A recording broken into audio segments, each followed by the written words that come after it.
Hey, we just need a half hour of your time. Chev has been in the lab all day listening to some Celine Dion while we get ready for some trades. We've got the first trade up. DJ Moore, George Pickens, Dynasty, 12-team Superflex, start 9. Half point tight end premium. Got to jam that in there, even though there's not a tight end here. And PPR settings. DJ Moore, George Pickens, Chev was very interesting here. 1-for-1. Moore clears George Pickens. On underdog, DJ Moore, round 4, George Pickens, there in round 7. There's a 2-round differential. Over on Fast Draft for our Flex 4 $5 alpha, 36 and 37. It's DJ Moore and George Pickens. They're back to back in our rankings on Fast Draft. So there's an opportunity to take care of an advantage with ADP on underdog. And then we have what we have going on there back to back on Fast Draft. It's relevant that George Pickens just got traded. So we have a duel in Dallas. You got Dak shooting out for CeeDee Lamb and George Pickens. This other trade here, Chev, and I'll set you up with the question, which direction do we want to go? Where do we go? We have in the same settings, DJ Moore now at 37% to 63% in favor of George Pickens when you add in and sweeten the pot with a 25-203. Chev, what do you make of this? I mean, I think that people want to, what it seems like is people value the target share that DJ Moore is perceived to have in the Ben Johnson offense far more than they value George Pickens. Now, I think people are still sorting out, their feelings about this trade and what it actually means. George Pickens no longer being a number one, no longer going to command a 28% target share that he commanded last year, no longer going to be the focal point of a passing attack. However, it doesn't mean that he's not going to be an integral part and have absolutely boom weeks, probably more boom weeks than he had as the solo show in Pittsburgh. So I think when 1-to-1, it's got to be DJ Moore because of the fact that he's garnered 140 plus targets in back-to-back years, and now he gets Ben Johnson. However, if we're adding in a player like if you're going George Pickens and maybe Jackson Dart's available, I got Jackson Dart on the nose in a 203. So I was sitting on a throne reflecting, and I was like, I'm on the clock. What do I do here? It's super flex. There's a first-round quarterback available. I've got to do it. So, if you're telling me I can get Jackson Dart and George Pickens for DJ Moore, I would absolutely do it. If you were telling me I had to choose between DJ Moore and George Pickens in a vacuum, I would have to choose DJ Moore because the target floor seems so safe. However, we just went through the mental gymnastics of saying, hey, what's DJ Moore? What's the situation going to be with them selecting Colston Loveland and Luther Burden with their first 2 picks in the 2025 NFL draft? What does that mean for DJ Moore? So there's a little bit of uncertainty. I think that as we get a little bit further removed in the dust settles from the Pickens trade to the Cowboys, I feel like this is going to be closer to a 50-50 even split. For me, you know how I feel about George Pickens. I mean, I almost renamed my son George Pickens the Fourth so that we could, just to show solidarity with the contested catch savior. And now everybody's coming out and saying the thing that I've said about George Pickens that I feel like DJ Moore just may not have in his game, and that's the fact that if you throw a ball more than 20 yards outside the numbers, there is no better receiver in the NFL than George Pickens. George Malik Pickens is my selection here. Getting the 203 is just the cherry on top. Ironically, at the 203, you may end up with somebody like teammate of DJ Moore, Colston Loveland, especially in a tight end premium league.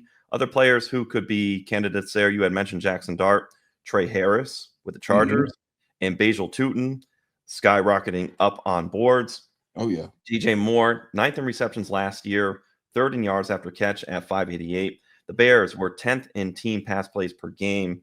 Meanwhile, the Cowboys were 4th. So you have George Pickens, to your point, was 6th in air yard share at 42%. So there's more of that meat on the bone, Chev, that we love.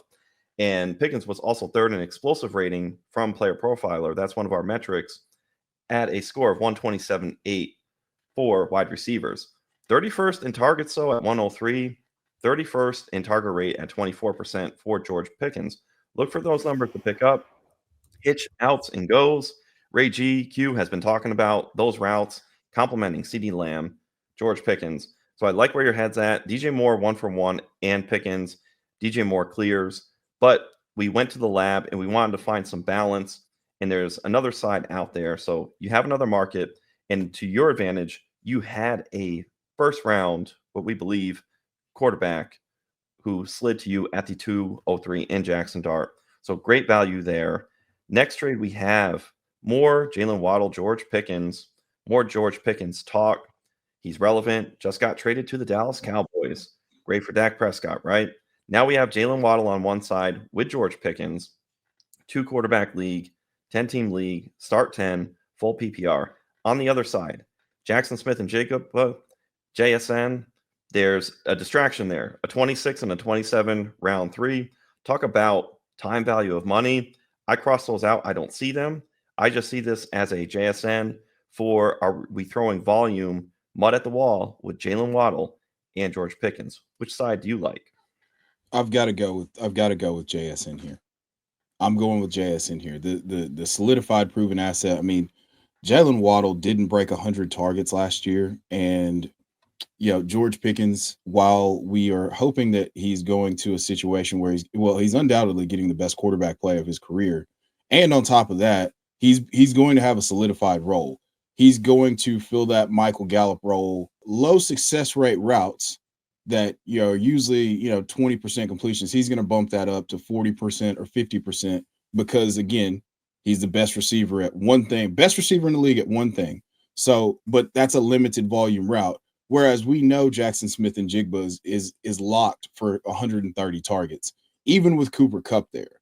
So he's going to get peppered with targets. I have to go with my man JSN, Jackson Smith and Jigba, because of the fact that we don't have as many question marks about the role. We know that he's going to get peppered with targets. He wins over the middle of the field. He can win vertically as a slot receiver, and he's capable of lining up outside, even though he played the most slot snaps in the entire NFL last year. So I have to go with JSN because I have less questions about the role.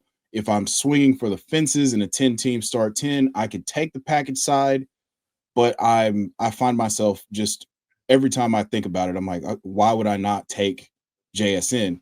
It's like Jalen Waddle could be cool, but it's going to require incredible efficiency to do so. George Pickens could be cool, but it's going to require incredible efficiency to do so. So why not go with volume with the similar type of upside? He's not going to score 80-yard touchdowns, but he's going to give you 8 catches for 115 yards and maybe a score. So that's where the money's made. That's where my bread's buttered. I'm sitting on the throne and just being fed grapes, and those grapes are JSN flavored. No Diddy. And if we're a fifth, we'd all be drunk, right? There's a lot of ifs on that other side with Waddle and Pickens. You have JSN there. People talk about the redundant route tree with Cooper Kupp and JSN. I contend that JSN will expand his route tree, win more on the boundaries and deeper. So even if the efficiency isn't fully there, more opportunity will open up for JSN while JSN still cleans up underneath. A little note on Waddle, 104 receptions his rookie season. Then he fell off a cliff, 75, 72, and then 58 the following 3 seasons, 4 receptions. Waddle managed 3,000-yard seasons before last year where he only had 744. So Waddle has played 15 or more games all 4 seasons. He will be 26 through the NFL season. We saw Tyreek Hill just had that surgery. I still think it's a Tyreek Hill show. Tyreek Hill isn't necessarily going to move. It's another year waiting. It's another if, right? It's another handcuff situation with Waddle. And then with Pickens, of course, we know the full respect is going to CeeDee Lamb. We will talk about some CeeDee Lamb based on his value. He's not going to leave the first round, but George Pickens, very alluring. But I'm with you. I cross out those thirds. I don't even think of them. They're just a nice little bonus. They're a distraction. It's a package of if with Waddle and Pickens where I feel like I've got the sure thing in Jackson Smith and Jigba. Now, speaking of Dynasty, in our trades, how can you get better? Let's hear from the Podfather. Hey, what if I told you there was a Dynasty app where you could get player lifetime values, evaluate trades, including draft picks out to 2028. Compare the advanced metrics of two players. Look up the sentiment, buy, sell, hold on players. Well, there is a mobile app that has all of that and more called the Dynasty Dominator, and it's $5 in the App Store on Google Play. This is my gift to you, the most affordable Dynasty League domination app available today. And if you already have it, the 2025 class is ready to download. Let's go! Now we have one of the draft's biggest losers up to just yesterday, Dak Prescott. Didn't come away with much of anything. You have that backfield, whereas Javonte, Miles Sanders, Jaden Blue's getting talked about, Phil Maffa's out there. Dak Prescott here on this side, Chev, 2 quarterback leagues, so we got Superflex locked in, 12 teams, start 9, full PPR. There's going to be more value to that quarterback position with just a start 9, 1 tight end premium for Bryce Young. So we believe in the ascendance of Bryce Young, but then there's the forgetful nature that dynasty gamers have for Dak Prescott. You throw in that 212. Who could that be? Where are you at, Chev? Is it Bryce Young, the ascending player, or is it Dak Prescott, even though he's 8 years older? Does he still got it? Are we having amnesia with Dak Prescott? What side do you like? Recency bias is real. And fortunately for me, as I sit on the throne, I can reflect upon the 2023 quarterback 3 overall season for Dak Prescott, which his offensive coordinator for that season was Brian Schottenheimer, who's now the head coach of the Dallas Cowboys. Dak's entering into his age 32 season. Now he has his best complement of weapons since they had Amari Cooper and CeeDee Lamb. And I think that with the backfield options that they have, this is all the more making it more of a smash for Dak Prescott. That 212 in a one full tight end premium could be Elijah Arroyo, the 50th pick overall in the NFL draft. There's just not enough of a production and age difference for me to accept Bryce Young on this side. I think, the recency bias is real. Dak was not good in, his 9 starts or whatever it was last year. And so people are thinking that he might be cooked, but it's a lot different when you're throwing the ball to the old man Brandon Cookses of the world and trying to make Jalen Tolbert a thing, and you're having to force feed CeeDee Lamb targets, and they're the focal point of the defense. This is going to be a much more effective Dallas offense, in my opinion. And I think that that's something that people are not taking into account. So I'm really excited. If I'm getting a 212 on top of Dak Prescott to send Bryce Young, I'm doing that all day and twice on Sunday. This is one of the ones I would smite someone with a lightning bolt for if I was offered this. Now, to that note, Bryce Young, he turns 24. And again, we mentioned that 8-year difference. Came on late last year. 2 of the last 3 weeks, finishes of QB2 and QB1. Remember that epic shootout with our guy, Captain Durag. Yes, sir. Yes, sir. You love to see it.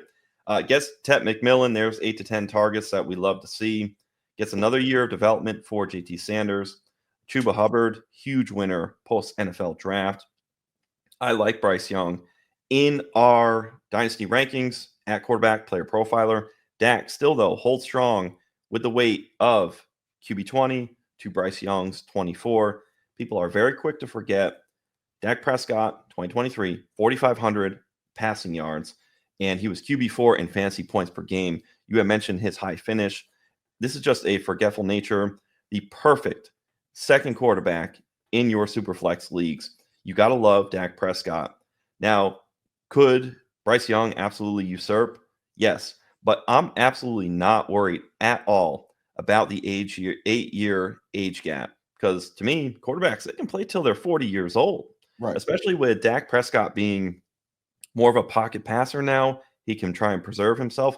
Granted, he got hurt, and I remember that the hamstring injury, it had come after a run. I remember seeing him be a little aggressive, so hopefully he dials that back and get more of that 4,500-yard passer in 2025. Now, speaking of passers for 2025, JJ McCarthy, he's coming on. It's looking like he's the starter. I don't see any way how it's Sam Howell next year.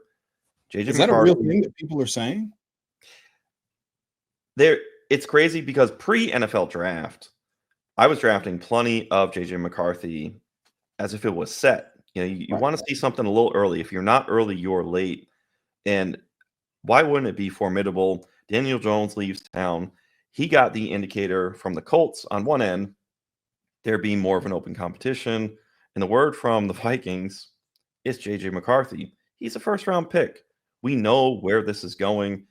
It's all based on health for JJ McCarthy. So we have 12 team superflex, start 9, half point PPR, 0.5 tight end premium. JJ McCarthy in the 26-second. Again, there's a little bit of a distraction pick, but it does remain a little bit more relevant because of what's coming here. RJ Harvey for a 27 round 1 pick, 57%, 43%. That 27 round 1 could be, we can dream and talk about Jeremiah Smith. Which side do you like here, Chev? The I need a quarterback side, or I'm going to have a hammer bell cow running back in RJ Harvey? Any form of super flex, I'm always wanting to. If I'm sending a quarterback, I'm always wanting to get one back. So I have to be on the JJ McCarthy side here. I mean, we're talking now. Is RJ Harvey potentially one of the most perfect backs in a perfect system that we've seen Sean Payton make fantasy goodness out of in the likes of Reggie Bush and Pierre Thomas, Darren Sproles? We've seen that role over and over and over again. Obviously, the 99 overall version of that is going to be Alvin Kamara, and so we're not even going to go that realm. However, JJ McCarthy is with the quarterback kingmaker. We've seen him have success with the Nick Mullenses of the world. He made it work with Josh Dobbs for a period of time, and they have bona fide weapons. They've got a $40 million receiver. They have a first-round draft pick at tight end. They have a first-round draft pick at wide receiver, the secondary wide receiver. They just spent third-round capital on Ty Felton. And Aaron Jones is criminally undervalued because he's old, but he's still one of the most productive running backs in the league. So for me, this is easy JJ McCarthy. Again, Superflex changes the math on things because he could return value and be a perfect QB2 that finishes around QB 15, but he's giving you 4 or 5 week-winning weeks. So give me JJ McCarthy. It's a slam dunk. I would smite the person that sent me this.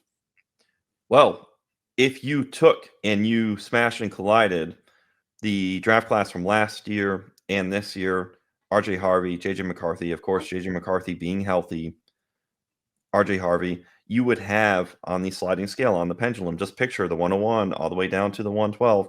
JJ McCarthy would slide ahead of RJ Harvey. So just on that fact alone, this trade clears on the JJ McCarthy side.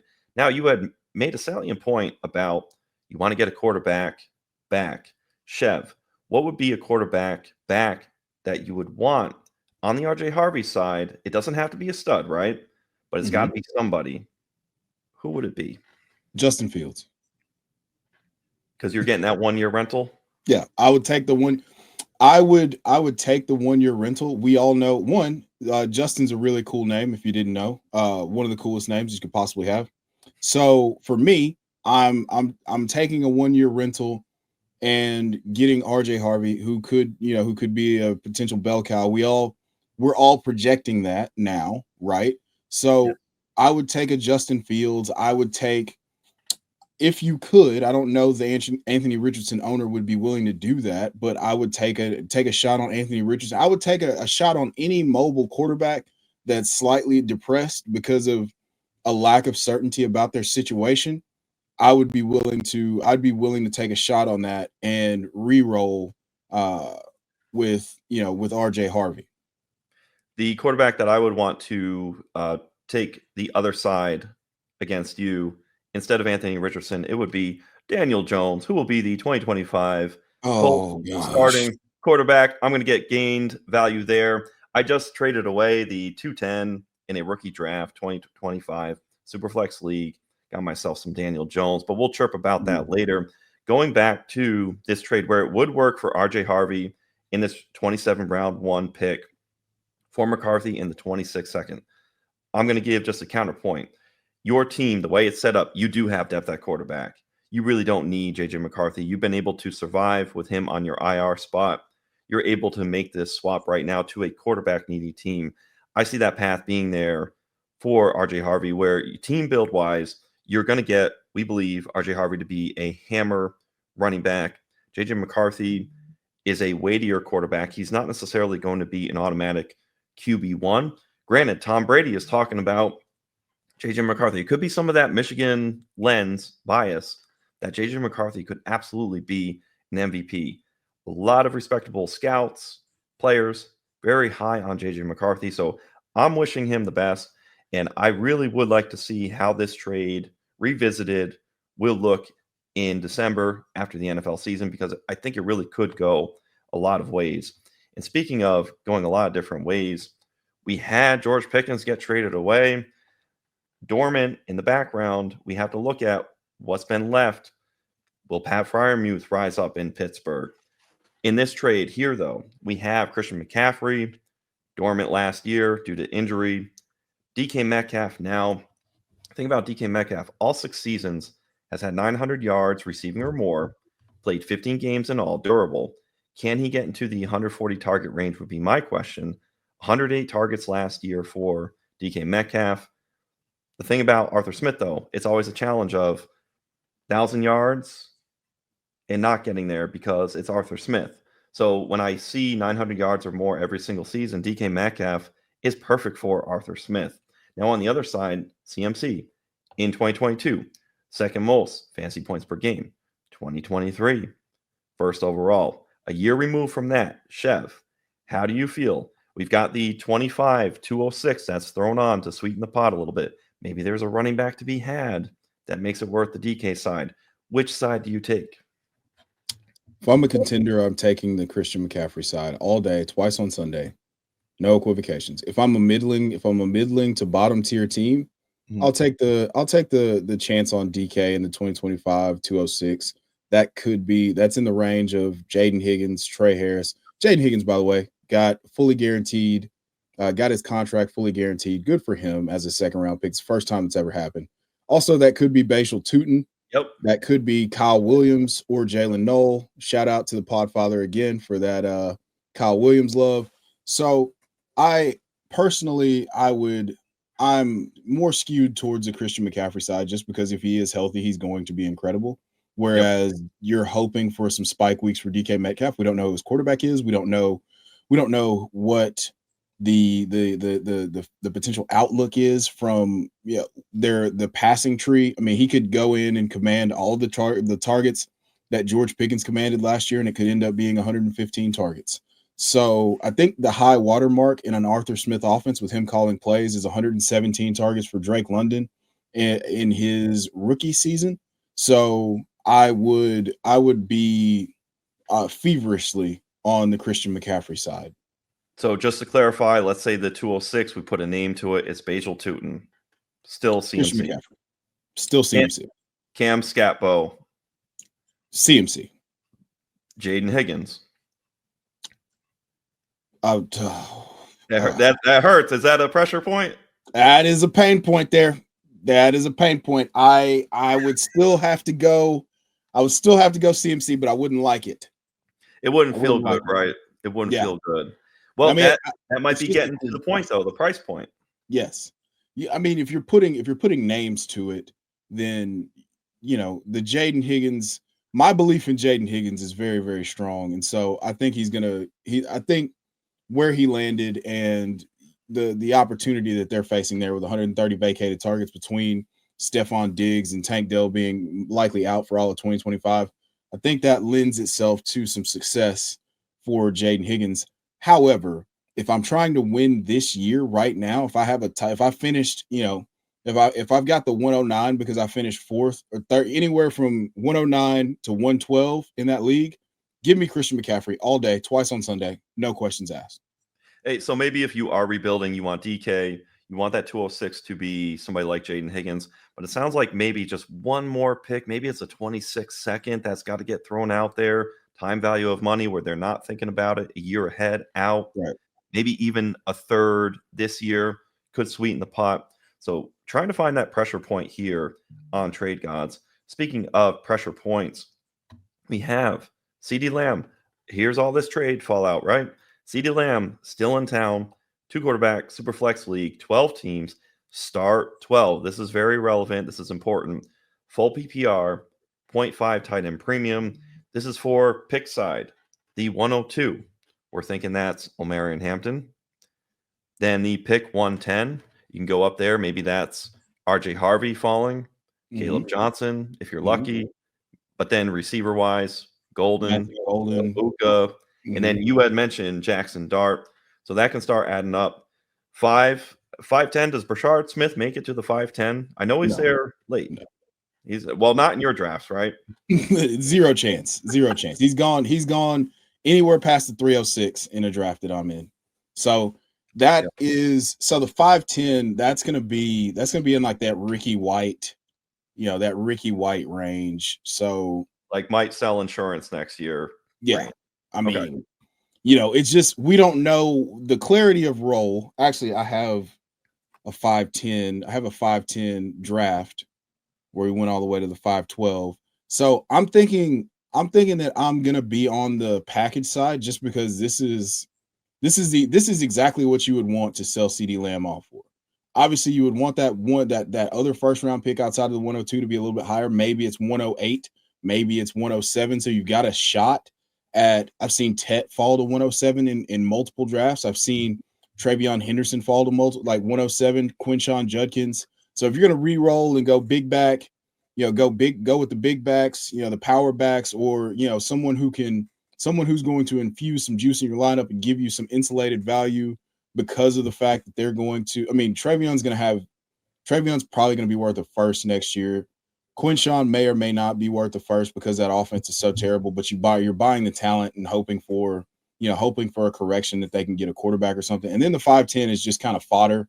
If this were me and I was sending away CeeDee Lamb, I would try to make that like a late third, late third, early fourth, maybe even try to squeeze in like an early third to make it optimal for me because I'm sending away the best player in the trade. Undoubtedly, it would be an upset for any of these picks to become a better player than CeeDee Lamb. So if I were to accept this package, I would counter for something that's completely advantageous to me because I'm sending away the best player in the trade.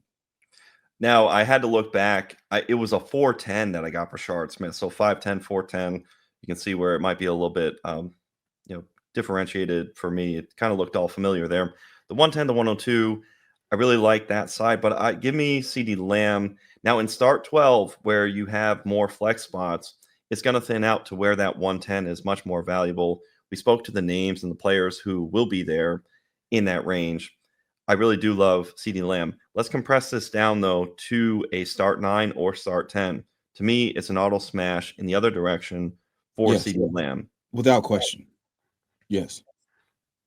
You don't move CeeDee Lamb for just about anything other than a birthright in a shallower league. Let's go to start 11. What would you do? Lamb or these picks? I'd go picks.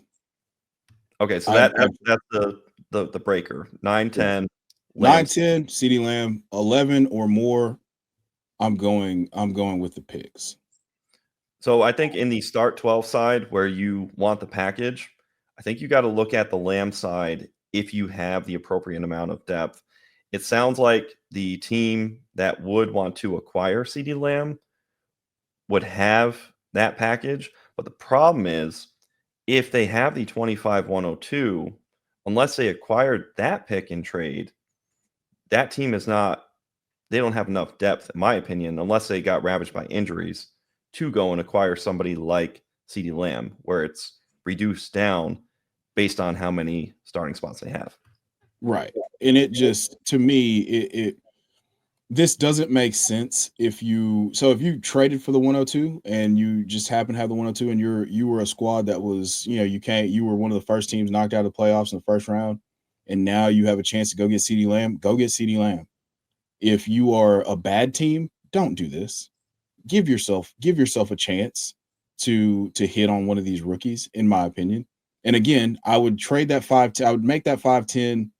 I'd try to do something a little bit earlier if I'm on the CeeDee Lamb side to try to, to get a player that I think could give me a little bit of value. If you've been in the trenches, the value. I've been saying, you've heard me say it till I'm blue in the face. This is the year to acquire seconds and thirds because there's so much value to be had in this draft. Hey, there you have it. We are the trade gods. From the Podfather to you, I deeply appreciate you tuning in. And many ask, what can I do? What can I do to help support the hosts, the research they do, the production costs? Go to playerprofiler.com, Dynasty Deluxe, World Famous Draft Kit, Rankings, DFS Dominator, and of course, data analysis. Subscribe to any one of those, and you support all of us and take Player Profiler to the moon.